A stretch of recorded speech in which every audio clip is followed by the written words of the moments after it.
सबसे पहले आप सभी को मेरा प्यार भरा नमस्कार और मैं पवन कुमार आपका अपना चैनल जोग्राफी बाय पवन सर में स्वागत करता हूं।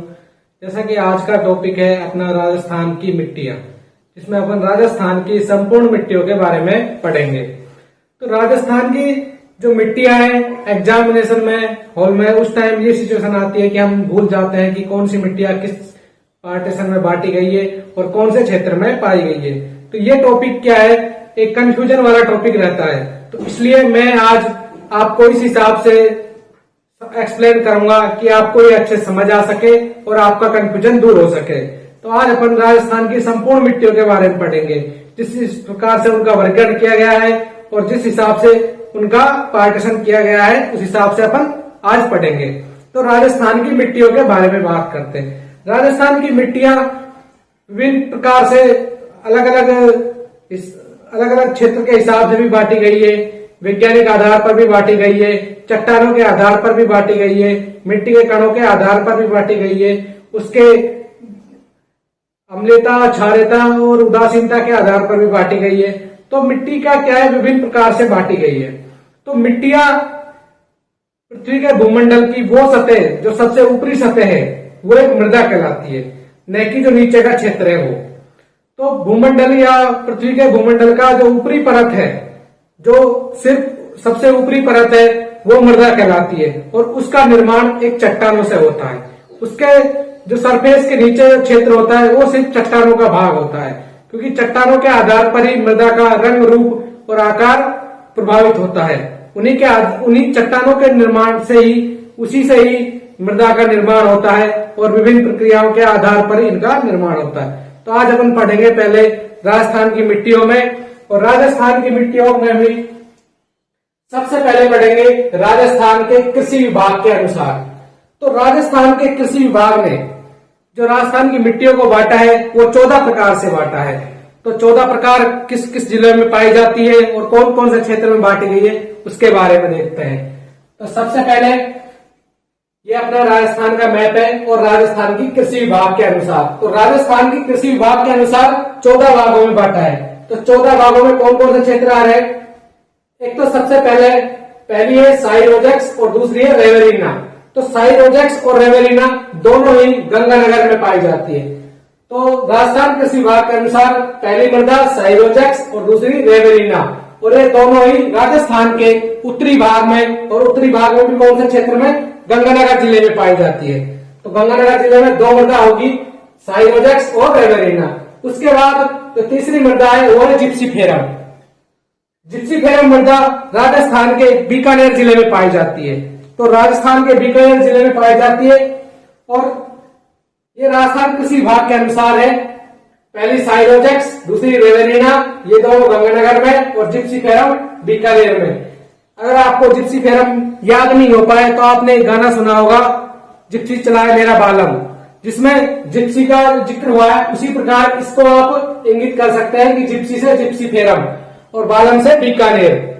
तो इस प्रकार जिप्सी कौन चलाता है? बालम, और बालम कहाँ है? बीकानेर में।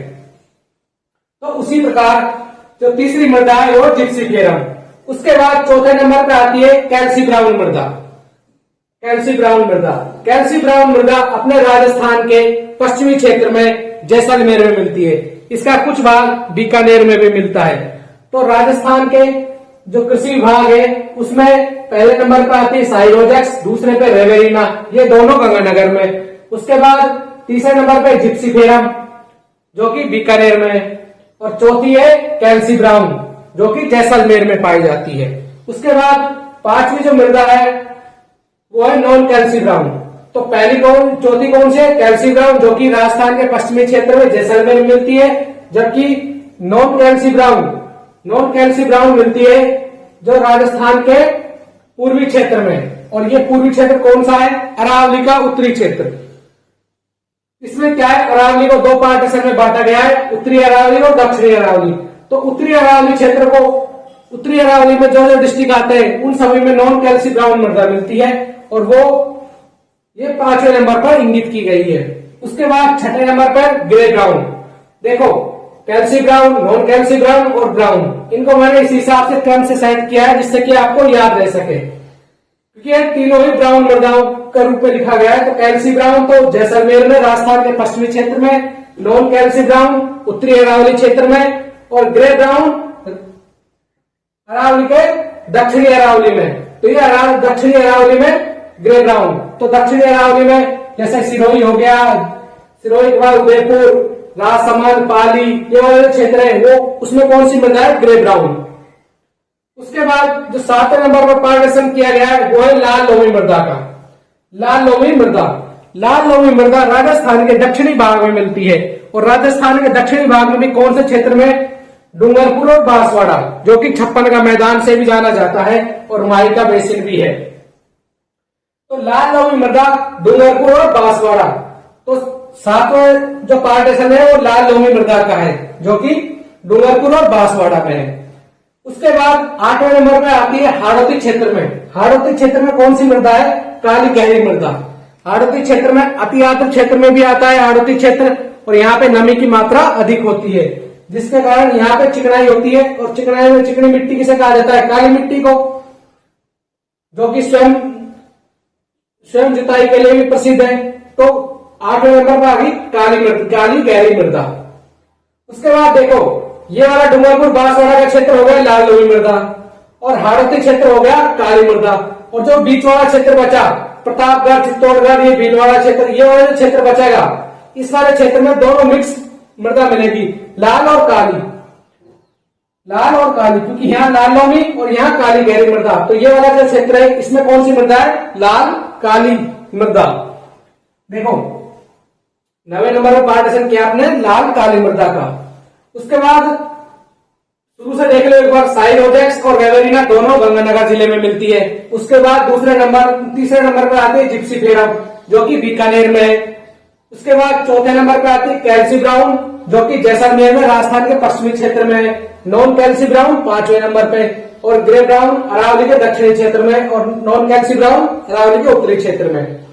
उसके बाद लाल लोमी मृदा, जो कि डूंगरपुर और बांसवाड़ा में है। उसके बाद 8वें नंबर पर आती है काली गहरी मृदा, जो कि हाड़ौती क्षेत्र में आती है।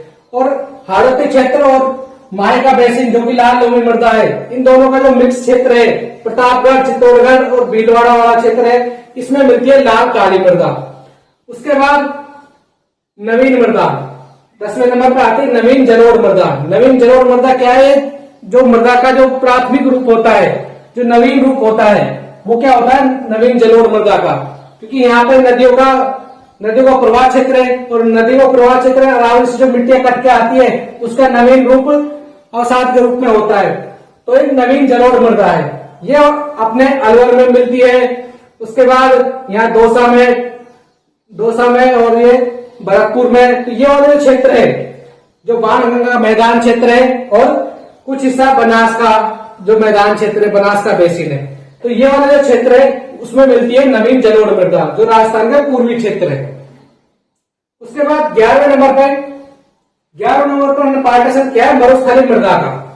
देखो राजस्थान में मरुस्थल अरावली के पश्चिमी क्षेत्र में फैला हुआ है, और अरावली के पश्चिमी क्षेत्र में है। इसमें लगभग 12 जिले आते हैं। इसमें कितने जिले आते हैं? लगभग 12 जिले। उन 12 जिलों में मरुस्थलीय मृदा मिलती है, जो गंगानगर, हनुमानगढ़, चूरू, उसके बाद बीकानेर, जैसलमेर, बाड़मेर, ये वाले क्षेत्र है अरावली के पश्चिमी जो क्षेत्र है, उसमें कौन सी मृदा मिलती है? मरुस्थलीय मृदा। उसके बाद अपन आते हैं 13 नंबर पे। 13वीं मृदा है पर्वतीय, 12वीं रह गई ना, अपने 11 पढ़ी। 12वें नंबर पर मरुस्थलम बालू का स्तूप। जो ये मरुस्थलम बालू का स्तूप मृदा है, आपको पता है राजस्थान में पश्चिमी क्षेत्र मरुस्थल है, और बालू का स्तूप लगभग चार जिलों में सर्वाधिक बनता है। कौन कौन से क्षेत्र है? पश्चिमी क्षेत्र है। तो जैसलमेर, बीकानेर, बाड़मेर और जोधपुर, ये चारों डिस्ट्रिक्ट हैं जो कि शुष्क क्षेत्र में भी आते हैं। उन शुष्क क्षेत्रों में मरुस्थलीय मृदा और बालू का स्तूप क्षेत्र मिलता है। उसके बाद 13 नंबर पर पर्वतीय मृदा। जो पर्वतीय मृदा है वो कहाँ मिलती है? उदयपुर, कोटा और पहाड़ी भाग में। आपको सिर्फ ये याद करना है, पर्वतीय मृदा उदयपुर में मिलती है प्रमुख रूप से, और कोटा में मिलती है। और जहां जहां पहाड़ी क्षेत्र है वहां पे पर्वतीय मृदा ही मिलेगी। 14 नंबर पे है पीली भूरी मृदा, जो जयपुर, टोंक, सवाई माधोपुर, भीलवाड़ा, चित्तौड़गढ़, उदयपुर, देखो ये जयपुर, उसके बाद टोंक, उसके बाद सवाई माधोपुर, फिर भीलवाड़ा, उसके बाद चित्तौड़गढ़ और फिर उदयपुर। ये वाला जो क्षेत्र है, इस वाले क्षेत्र में मिलेगी पूरी पीली भूरी मृदा। देखो राजस्थान कृषि विभाग के अनुसार 14 मृदाएं, जो कि एक मैप में अपन देख रहे हैं, साइरोजेक्स और रेवेरिना, ये दोनों गंगानगर जिले में मिलती है। उसके बाद तीसरे नंबर पे जिप्सीफेरम, जो कि बीकानेर में मिलती है। चौथे नंबर पे आती है कैल्सी ब्राउन मृदा, जो कि राजस्थान के पश्चिमी क्षेत्र जैसलमेर में मिलती है और कुछ हिस्सा बीकानेर में भी है। उसके बाद पांचवें पे आती है नॉन कैल्सी ब्राउन, जो कि उत्तरी अरावली क्षेत्र में। उसके बाद ग्रे ब्राउन मृदा, जो कि दक्षिणी अरावली क्षेत्र में। उसके बाद लाल लोही मृदा, जो कि डूंगरपुर बांसवाड़ा में मिलती है। फिर आती है अपन काली गहरी मृदा, जो कि हाड़ौती क्षेत्र में मिलती है। हाड़ौती क्षेत्र में मिलती है काली गहरी मृदा। लाल लोही मृदा राजस्थान के दक्षिणी हिस्से में और काली गहरी मृदा हाड़ौती क्षेत्र में। इन दोनों का जो मिक्स क्षेत्र बचा, उसमें कौन सी मृदा मिलेगी? लाल काली मृदा। उसके बाद 10वें नंबर पर जलोढ़ मृदा। जलोढ़ मृदा बाणगंगा और बनास का जो बेसिन है, ये वाला क्षेत्र जो नदियों का प्रवाह क्षेत्र है, ये नवीन जलोढ़ मृदा का है। उसके बाद 11वें नंबर पे है मरुस्थलीय मृदा। मरुस्थलीय मृदा, मरुस्थलीय मृदा में आपका आएगी जो राजस्थान के पश्चिमी क्षेत्र में अरावली के पश्चिमी जो जिले हैं, वो सभी मरुस्थलीय मृदा है, क्योंकि यहाँ पे मरुस्थल का विस्तार है। और मरुस्थल का विस्तार होने के कारण इसमें कितने जिले आते हैं? 12 जिले। उसके बाद पढ़ते हैं अपन मरुस्थल एवं बालू का स्तूप मृदा। इसमें कौन कौन से? जैसलमेर, बीकानेर, बाड़मेर और जोधपुर, जो कि शुष्क क्षेत्र में आते हैं। पर्वतीय मृदा उदयपुर, कोटा, पहाड़ी भाग में। पीली भूरी मृदा जयपुर, टोंक, सवाई माधोपुर, भीलवाड़ा, चित्तौड़गढ़। जयपुर, टोंक, सवाई माधोपुर, भीलवाड़ा, उसके बाद चित्तौड़गढ़ और फिर उदयपुर। तो ये तो थी राजस्थान कृषि विभाग के अनुसार। आशा करता हूं कि आपको अच्छे समझ में आ गई होगी। उसके बाद पढ़ते हैं अपन ICAR के अनुसार, जो भारतीय कृषि विभाग है, जो मृदाओं का वैज्ञानिक रूप से वर्गीकरण किया गया है, उसके हिसाब से पढ़ते हैं अपन। तो ICAR के अनुसार मृदाओं को कितने भागों में बांटा है? 5 भागों में। और 5 भागों में कौन कौन सी है? पहले नंबर पे आती है एरिडोसोल्स, दूसरे नंबर पे एंटीसोल्स, तीसरे नंबर पे वर्टिकल, चौथे पे इंसेप्टिसोल्स और पांचवे पे एल्थिसोल्स।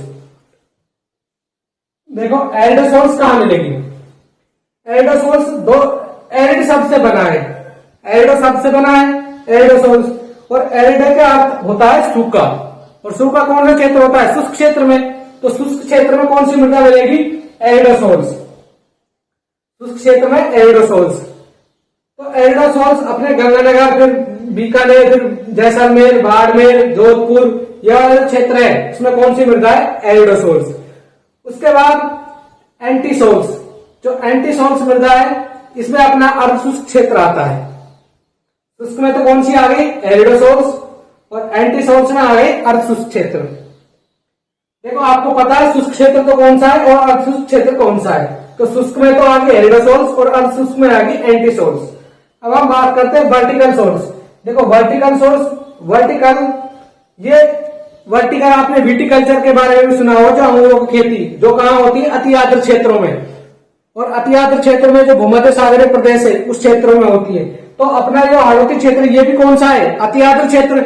और अति आर्द्र क्षेत्र है, इसी कारण ये वाला जो क्षेत्र है, इसमें कौन सी मृदा मिलती है? वर्टिकल मृदा, जो अति आर्द्र क्षेत्र में मिलती है, जिसे हाड़ौती का मैदान भी कहा जाता है।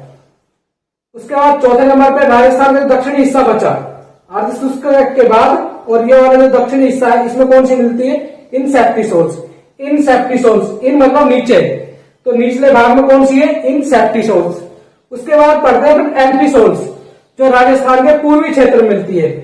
ये बनास का मैदान, बाणगंगा का मैदान, ये वाला जो क्षेत्र है सारा, जो पूर्वी मैदान क्षेत्र है, इसमें कौन सी मृदा बची? एल्थिसोल्स। देखो ICAR के अनुसार मृदाओं का 5 भागों में विभाजन किया गया है, और 5 भागों में विभाजन किया गया है। तो कौन कौन सी मृदा है? एरिडोसोल्स, एंटीसोल्स, इंसेप्टिसोल्स, एल्थिसोल्स और वर्टिकल सोल्स। तो एरिडोसोल्स में शुष्क क्षेत्र आ गया। उसके बाद एंटीसोल्स में आ गया अर्धशुष्क क्षेत्र। वर्टिकल सोल्स अति आर्द्र क्षेत्र, हाड़ौती वाला मैदान, उसके बाद इनसेप्टिसोल्स, जो कि इनसेप्टिसोल्स मतलब नीचे, मतलब नीचे, तो नीचे की ओर कौन सी मिलती है मृदा? इंसेप्टिसोल्स। राजस्थान के दक्षिणी भाग में इंसेप्टिसोल्स और पूर्वी क्षेत्र में एल्पिसोल्स। तो राजस्थान में जो भारतीय कृषि विभाग के अनुसार जो मृदाओं को पार्टीशन किया गया है वो 5 भागों में किया गया है: एडोसोल्स, एंटीसोल्स, वर्टिकल सोल्स, इंसेप्टिसोल्स और एल्पिसोल्स। तो ये अपना हो गया ICAR के अनुसार, राजस्थान जो भारतीय कृषि विभाग के अनुसार। उसके बाद अपन पढ़ेंगे मूल चट्टानों के आधार पर। मैंने पहले ही बताया था कि मृदाओं का निर्माण चट्टानों के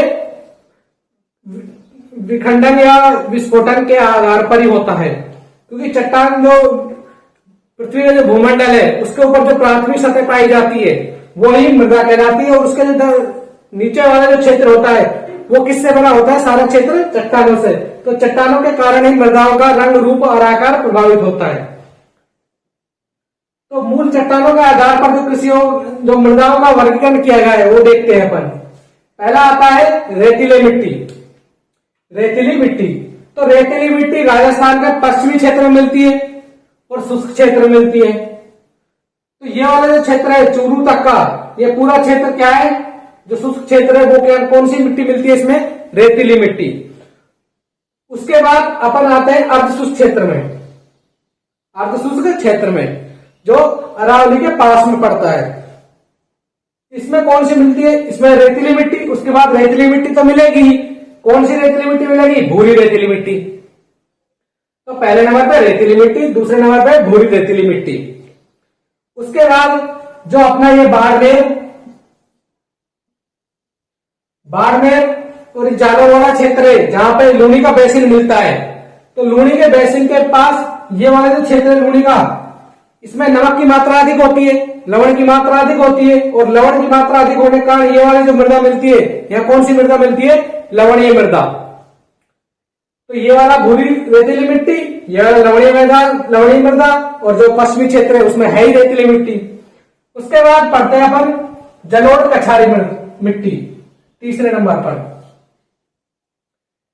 पर है जलोढ़ कछारी मृदा, जो कि राजस्थान के पूर्वी क्षेत्र में मिलती है। और मैंने इसी क्षेत्र को इसी बारे में यहाँ पे पढ़ा है 10वें नंबर पर। जो मृदा आई है राजस्थान कृषि विभाग के अनुसार नवीन जलोढ़ मृदा, वही जलोढ़ कछारी मृदा कहाँ पे आई है? मूल चट्टानों के आधार पर। तो ये वाला क्षेत्र राजस्थान के पूर्वी क्षेत्र हो गया, बाणगंगा वाला और बनास का जो क्षेत्र है, ये वाला क्षेत्र सारा बेसिन कहाँ आ गया? जलोढ़ कछारी मृदा में। उसके बाद जो चौथे नंबर पे आती है वही अपनी काली मृदा।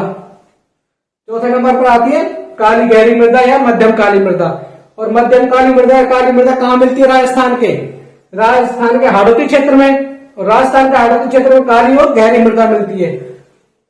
उसके बाद 5वें नंबर पर आता है अपना लाल लोमी मृदा, जो मैंने राजस्थान कृषि विभाग के अनुसार 7वें नंबर पर जो मृदा कराई थी, लाल लोमी मृदा, जो कि कहां पे मिलती है? डूंगरपुर और बांसवाड़ा में। और डूंगरपुर बांसवाड़ा में जो मृदा मिलती है वो कौन सी है? लाल लोमी मृदा। तो हाड़ौती क्षेत्र में काली गहरी मृदा और माई के मैदान में लाल लोमी मृदा। तो ये जो बीच का जो क्षेत्र बचता है इसमें कौन सी मृदा मिलेगी? लाल और काली, क्योंकि लाल इधर और काली इधर, तो ये मिक्स मृदा मिलती है, लाल और काली मृदा। उसके बाद यह जो क्षेत्र बचा उसमें कौन सी मृदा है? लाल मिट्टी।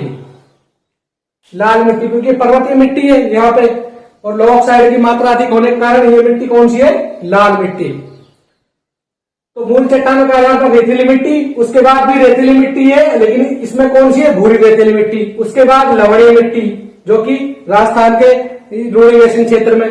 उसके बाद जलोढ़ कछारी मृदा, उसके बाद काली गहरी मृदा जो हाड़ौती क्षेत्र में मिलती है, और डूंगरपुर बांसवाड़ा में लाल लोमी मृदा, और बीच वाला क्षेत्र लाल काली मृदा, और ये वाला क्षेत्र बचा है उसमें मिलती है लाल मिट्टी।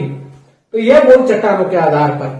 तो देखो इसमें आपकी राजस्थान की सभी मृदाएं आ गई, जो कि राजस्थान कृषि विभाग के अनुसार भी, भारतीय कृषि विभाग के अनुसार भी, और मूल चट्टानों के आधार पर भी।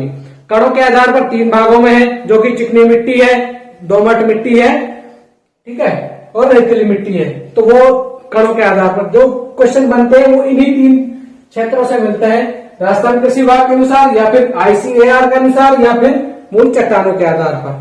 तो आज आपकी पूरी संपूर्ण राजस्थान की मिट्टी आ गई है, कवर हो गई है, और अच्छे से इसको रिवाइज कर लेना क्योंकि बहुत छोटे टाइम में ही आपको मैप के हिसाब से बताई गई है। और मैं आशा करता हूं कि आप सभी को अच्छे समझ आया होगा और क्लास को आगे अपने दोस्तों या सहपाठियों को शेयर कर देना जिससे कि वो भी इस चीज का लाभ उठा सके। और सिर्फ मैपों में ही, क्योंकि लिखा हुआ तो बहुत जगह मिल जाएगा, लेकिन लिखा होगा एक सिस्टम से हिसाब से, एक तरीके के हिसाब से, पूरा शेड्यूल को एक क्रम में बनाकर और फिर इसका पार्टीशन करना, उस हिसाब से पढ़ना, तो ये आपके लिए बहुत लाभदायक होगा। Thank you.